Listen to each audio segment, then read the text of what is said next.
My name is John, and I am a product of New York State, Monroe County public school education. Yeah. Woo! That creates different feelings in different people. But what it means is that circa 7th grade, I started reading classic American literature as part of my curriculum in English class.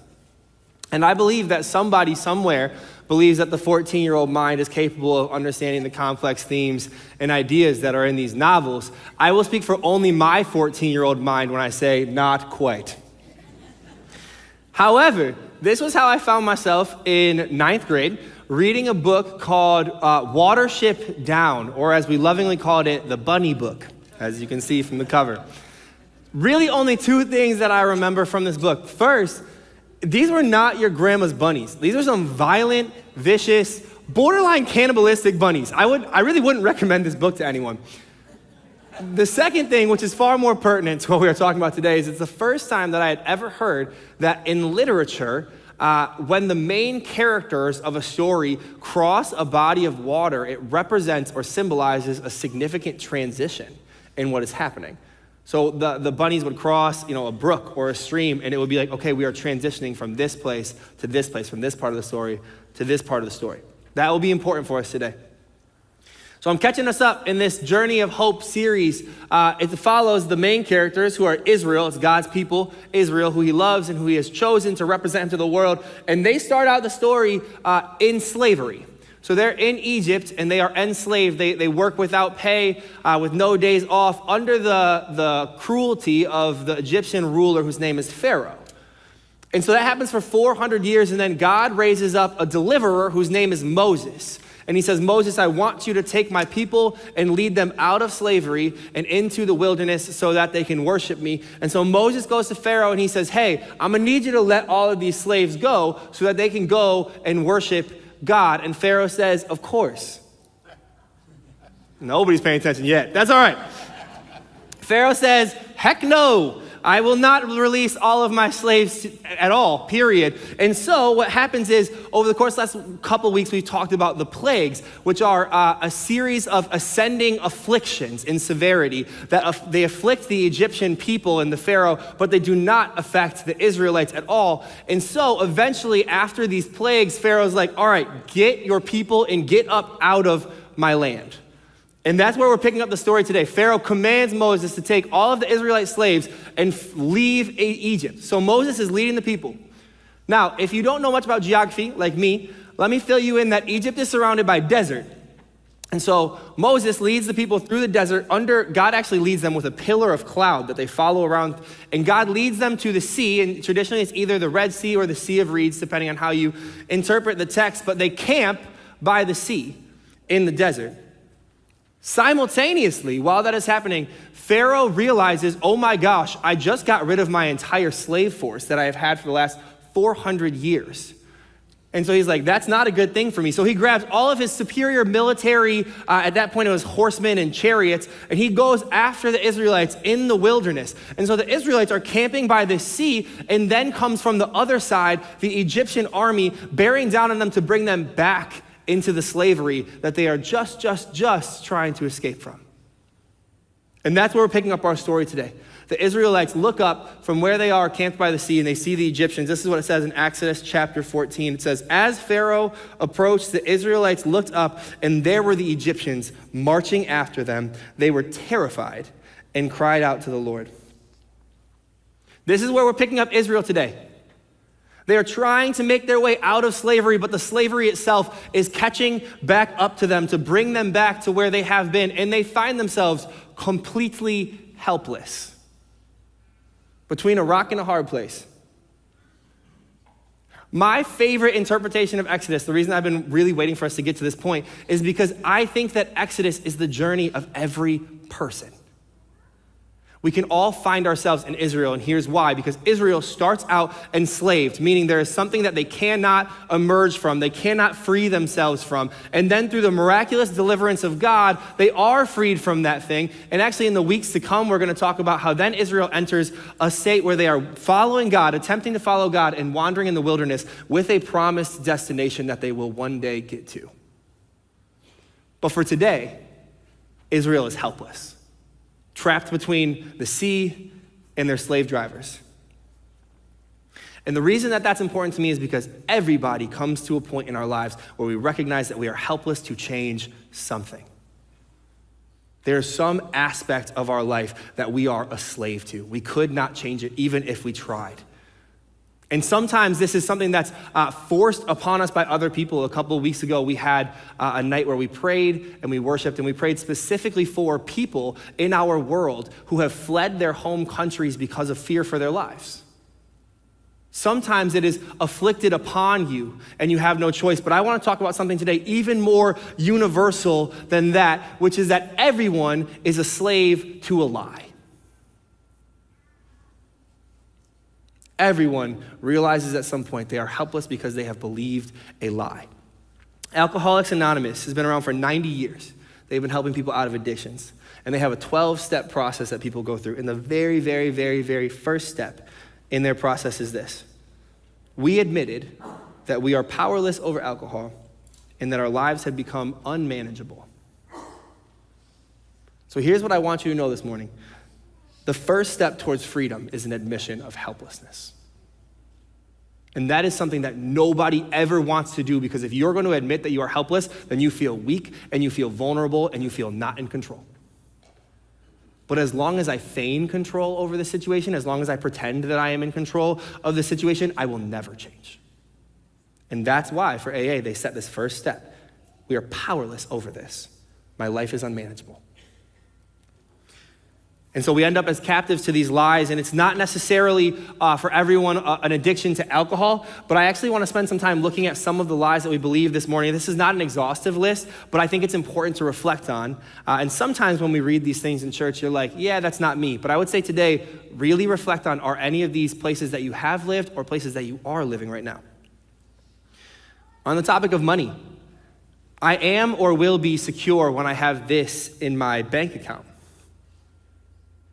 You might recognize this in yourself because there are opportunities in your life where you can be generous, but when you are about to give, you have this little pull in the back of your head that says, what if I need that later?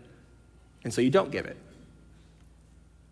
On the topic of anxiety, I shouldn't do this good thing because this or this bad thing could happen. And how you might recognize that is because none of your perspectives or your opinions seem to change, because anytime that you are given the opportunity to be around a person or to be around a situation that would challenge the way that you think about things, that would make you uncomfortable, you refuse to do it. Fear. If I don't keep control of this thing, if I don't keep control of this person, if I don't keep control of this situation, I'm going to lose it.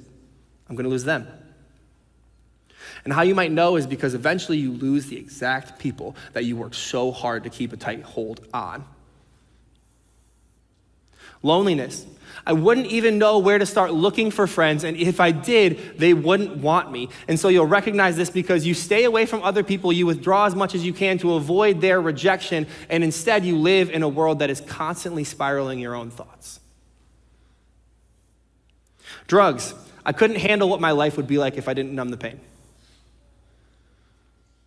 How you might know is you're high when you can be, and you avoid processing anything when you can't be. And eventually, it's not just pain that you don't feel anything at all. Short tempers. I'm just responding to someone else's incompetence honestly. Some of y'all are, don't point fingers this morning. How you might know. People don't seem to be honest with you anymore. Nobody criticizes you. Your perspectives don't change, and you have a lot of surface level relationships. And this one's really interesting to me, unforgiveness, which is if I don't choose to hate this person or thing, then they will have power over me. And this is a really hard one because a lot of times unforgiveness is in part a result of someone else's actions against you. And so your hope is that by choosing to hold on to your hatred or the punishment that you think that they deserve, by choosing to hold on to that, you can take back the control that was taken from you by that person, but you'll recognize this because they dominate your thoughts. You think about that person, that regime, that issue more than anything else. And so in your effort to establish control over it, it still has control over you. If any of those ring true, and it's not an exhaustive list, so you may have also recognized, even before you came in here, other lies that you have believed, other lies that you have lived. You feel like dirt when you recognize that. I usually do. I've recognized this week. I was driving somewhere a morning this week, and I realized that I have been living in fear of anything bad happening to the people that I love. And so I kept thinking to myself, I'm like, if I can just control everything about our lives, if I can just control everything about my family's life, I can keep them from anything bad ever happening to them. And it circulated in my mind again and again and again. I realized I was paralyzed by it. I was always worried about what might be happening to them. What it means when you realize that is that you're human. And what it means when you realize that is that you're helpless. And realizing that is difficult, but it is the first step towards freedom. The first step towards freedom is an admission of helplessness. And it's important to establish that this morning because that's what aligns us with Israel. Israel is helpless. And when we recognize our own helplessness to the lies that we have believed, it allows us to look at where they are and say, yes, I have been there. And so once we can identify with Israel, it's worth looking at two quick responses to helplessness. And the first is that sometimes helplessness brings about hopelessness in us.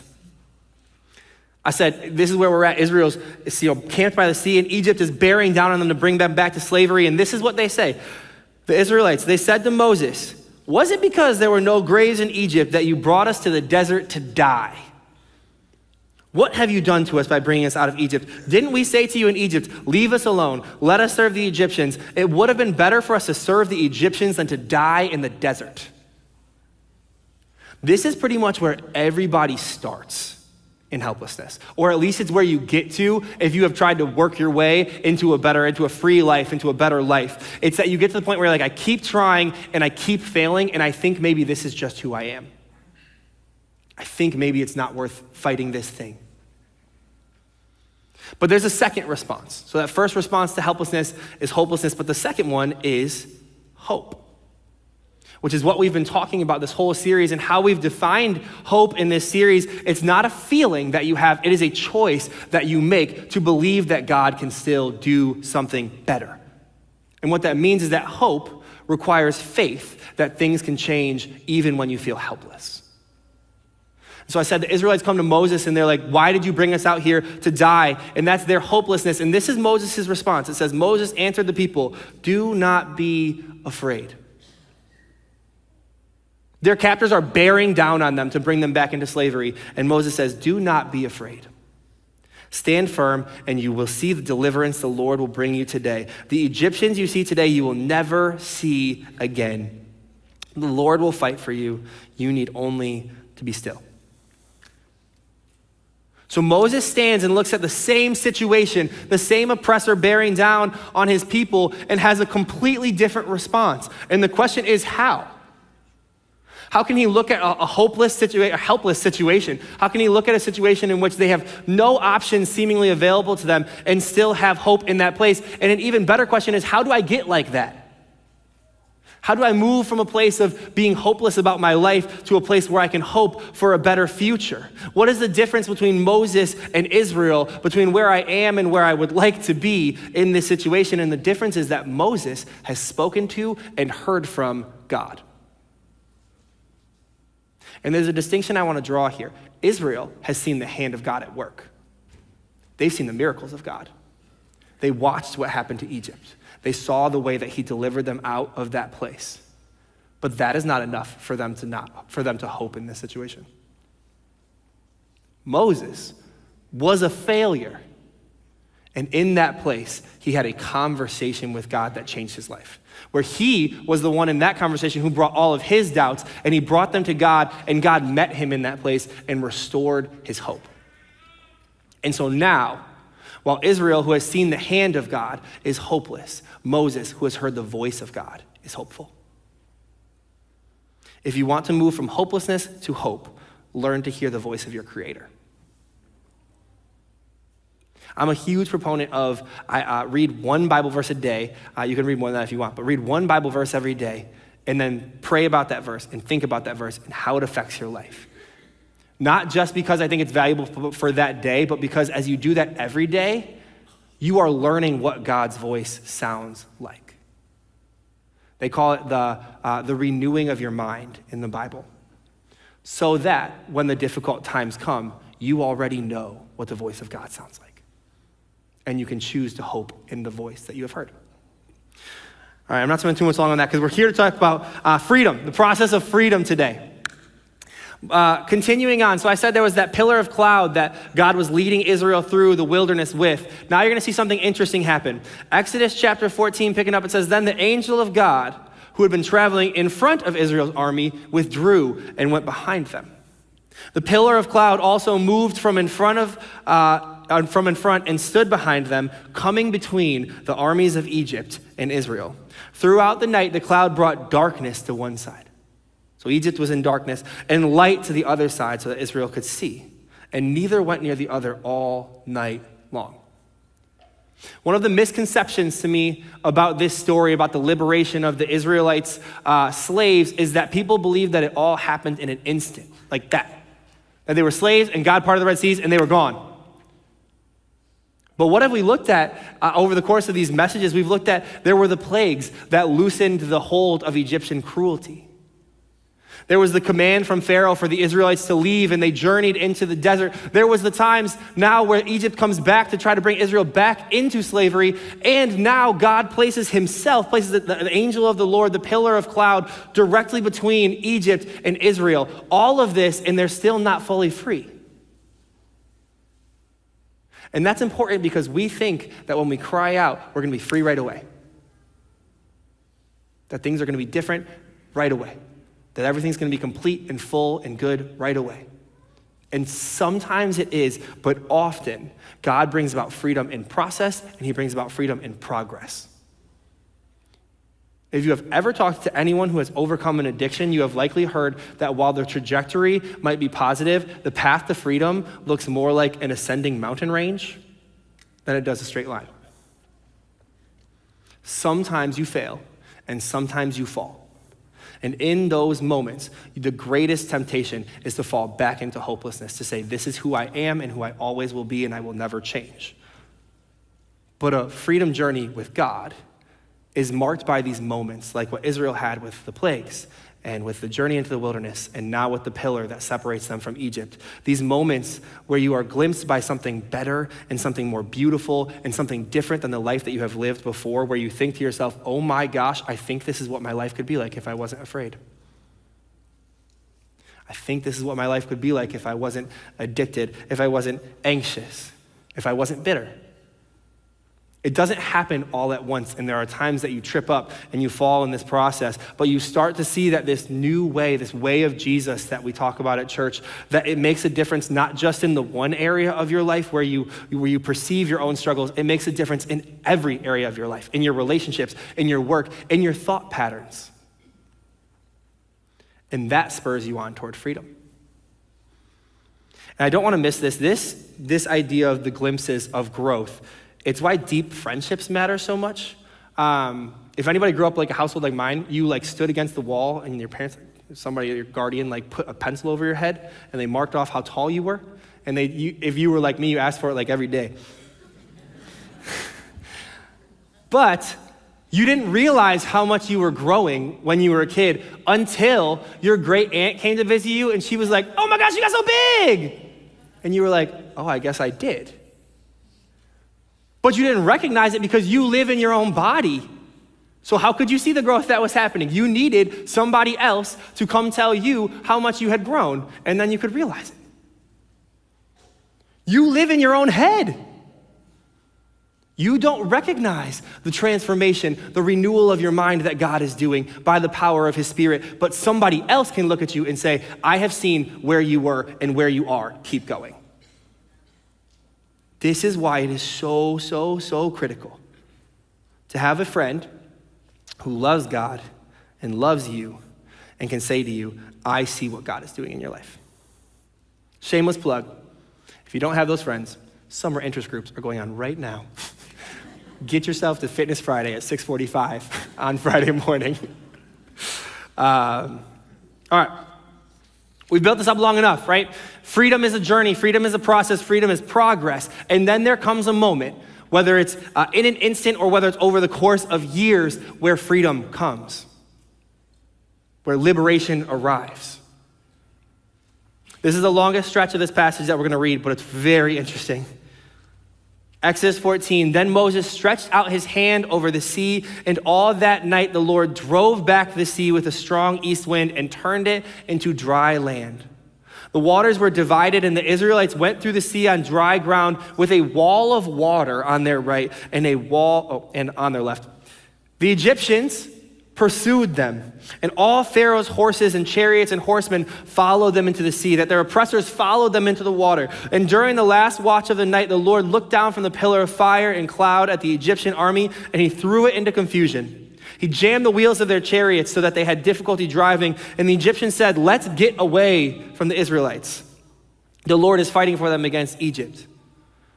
Then the Lord said to Moses, stretch out your hand over the sea so that the waters may flow back over the Egyptians and their chariots and their horsemen.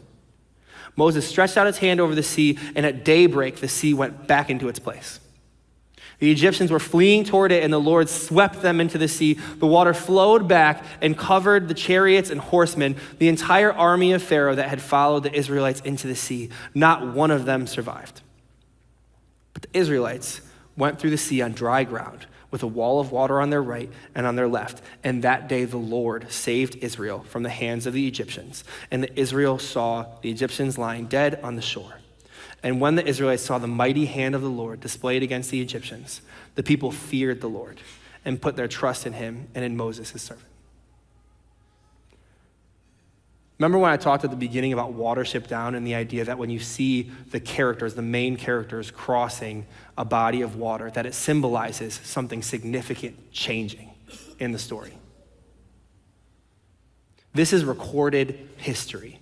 And what you have is that Israel stands at one side. All of these people stand at one side helpless, with their oppressors bearing down on them. And they walk through these waters of death, the same waters that will swallow their oppressors. On either side of them, a wall of water, and they emerge on the other side of that sea free. And this is the ticket to their freedom. It's not money. It's not the ability to control people. It's not the ability to always make the right choice or to get what I want right away or to not face rejection ever. It's not any of those things. This is what it says. That day the Lord saved Israel from the hand of the Egyptians. Their freedom was found specifically and only through God's hand and his ability to provide an avenue out of their slavery, a literal avenue out of their slavery, and his strength to overcome an adversary that they had no power to overcome so that they could experience a freedom that they did not earn, and on the other side of that, so that they could put their trust in him. This is a great story, a true story. But this is the part that's so hard, is that I can identify very easily with Israel and their helplessness because of the lies that I have believed, but where the heck is my parting of my sea? Where is this power that's supposed to free me from the lies that I have believed, from the lies that I have lived? Where is that power for me? And this is why all of the Bible, from the beginning of time recorded in Genesis to the ending of time portrayed in Revelation, it all points to the same moment, which is that God saw all of the lies that we have ever believed, and he reached down into our timeline and into our world, and he lived as a human being for 33 years, and in those 33 years, he believed no lies.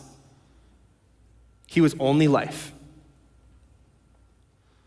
And because our world is so broken, we couldn't handle that. Because of all of the lies that we had believed, we couldn't handle that. And so we rejected him, and we put him on a cross, which was the greatest symbol of cruelty that humanity had to offer. And the waters of death closed over him, and they did not part. And he died. But 3 days later, Jesus Christ, not to be outdone by death, emerged from those waters of death, victorious, alive, and ready to give that life to anyone who would follow him. And that's the good news that we talk about at church. When I was 20, I went on a hiking trip with my friends. I'm not a big hiker. However, it was cool. Old Rag Mountain in Virginia. Sounds electric, doesn't it? So we climbed this mountain and we ate lunch with a beautiful view, classic, all those good things. But the part that I loved was we hiked back down and then we did a short hike, and this short hike emerged into this beautiful natural pool of water. And there was a waterfall that went into it, and you could slide down the waterfall like a water slide. It was like Disneyland for a 20-year-old boy. Man, I don't know what I was.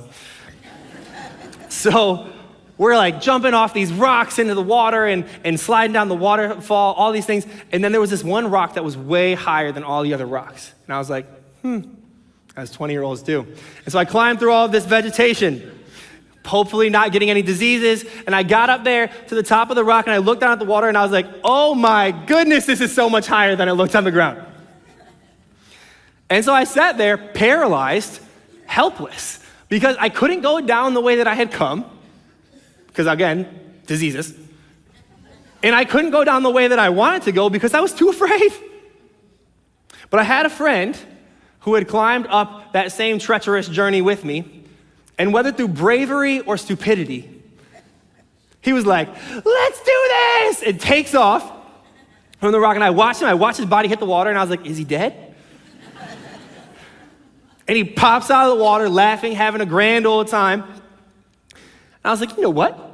I can do that. So sure enough, jumped off the rock, screaming a lot, hit the water, had the time of my life. I'm not sure if I did it again, but had the time of my life. Such an adventure, such a good time. I asked the question, what's the power that parts the Red Sea for you? What's the power that counteracts all of the lies that you have believed so that you don't have to live in fear anymore, or in shame anymore, or in addiction anymore? The power is the moment you realize that there is a life of tremendous adventure at your fingertips, where you're no longer bitter because you're capable of forgiveness, where you can love people without fear of rejection because you know you're already accepted by God, where you can face the future with confidence because your eternal future is secure in Jesus and your life right now is a gift. That life is at your fingertips and you can't touch it. Unless somebody else goes first.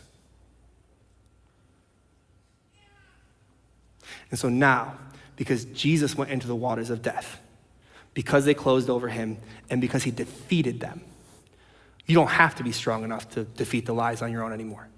You don't have to be strong enough to part your own waters anymore. All that you have to do is look at the life, the death, and the life again of Jesus and determine that you want to live your life the way that he lives his. That you want to model your life the way that he lives his. And we call that following Jesus. And as you follow Jesus, what you have to know is that he will lead you through those same waters of death. And what I want you to know is that the waters that Israel passed through, they weren't Israel's death. They were the death of their oppressors. When you walk through the waters of death, all of those lies, when you follow Jesus, when you look at how he lives, all of those lies that you have believed are going to be challenged. More often than not, the antidote will be the exact opposite of the thing that you have believed. I talked about how this week I struggled with this idea of fear for my family, and I found that again and again this week, the prayer that I had to pray was, Lord, I trust you with my family. Lord, I trust you with my family. Lord, I trust you with my family. And as I did that, the waters of death closed over my fear. That's freedom.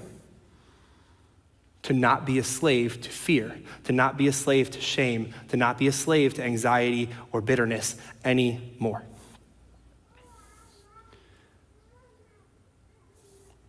This is my last point, is that as you emerge on the other side of the water, free of the lies, you can follow Jesus further, and you can face the future with confidence. You can forgive and not live in bitterness. You can love and not fear rejection, not because of what you are capable of, but because of what he already did. The natural byproduct of following Jesus is freedom. It's in every moment that he lived. It's in every person that he touched. It's in his defeating of death. As you follow him, you will inevitably become free. And so when somebody decides to follow Jesus, he gave everybody the same invitation, the same call, the same thing that he wanted them to do. He said, for everybody to be baptized, which is to be submerged in water and then to emerge from that water. And so Paul, the Apostle Paul, he was a follower of Jesus, he wrote this And now what are you waiting for? Get up, be baptized, and wash your sins away, calling on his name. Because remember, the water's not for you to die. It's for all the lies that you have believed to be left behind. And so if you've never done that, if you want to follow Jesus, if you are following Jesus, if today you're deciding to follow Jesus and you've never been baptized, I would say we love baptisms here because the best decision you can ever make is to become baptized, or is to follow Jesus. And the best way to portray that is through the symbolism of following Jesus into those waters of death and coming back alive and free. So if you want that, ourcalvary.org/baptism is how you can sign up for that. It is the greatest celebration that we do here at Calvary Assembly. So we're gonna end things a little differently today. I'm gonna invite the worship team out, and I'm gonna ask you guys to stand up, actually. I'm gonna ask you to bow your heads. I'm gonna ask you to close your eyes.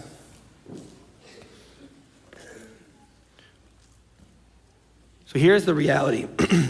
It may be that you recognize today the lies that you have believed, the lies that you have lived, and the ways that they have stopped you from loving, and the way that they've stopped you from forgiving, and the way that they've stopped you from hoping. I want you to know that today still Jesus stands on the other side of the water and he beckons you to follow him into freedom by knowing him more and living how he lives. So this is my invitation to you, that the first step in the journey towards freedom is to acknowledge the lies that you have believed and to choose to allow Jesus to defeat those lies with his truth. He says, I am the way and the truth and the life. So I'm gonna ask you to do something brave this morning. If you want to exchange your lies that you have believed for Jesus' freedom, it can be the first time ever that you have done that, or you might recognize lies that you have slipped back into believing, that you've slipped back into living, and you don't want that anymore. I'm going to ask you to slip your hand up in the air right now. Nobody's looking at you, but this is your physical declaration in front of yourself and in front of God this morning, that you are making a commitment in your heart to follow Jesus through waters that will swallow the lies that you have believed, so that you can follow him into a life of tremendous adventure that he bought for you through his death and his coming back to life. Praise God for his freedom. You can put your hands down. I'm gonna ask everybody this morning to repeat this prayer out loud with a strong voice and to mean it, because this is the first step towards Jesus. Would you repeat this after me? Jesus, I recognize the lies that I have believed. I believe that you are God, you are alive, and you are free. I want that life and that freedom. Today I will follow you and I will let you challenge the lies. I thank you for making a way for me to be free. In Jesus' name, amen. So we're gonna respond in song this morning. And the song that we're singing says, I'm no longer a slave to fear. I am a child of God. And if you believe that this morning, I want to encourage you to sing this with a strong voice. As somebody who has recognized that Jesus stands on the other side of the water and beckons you closer, and as somebody who is choosing to follow him this morning. Sound good? Let's worship together.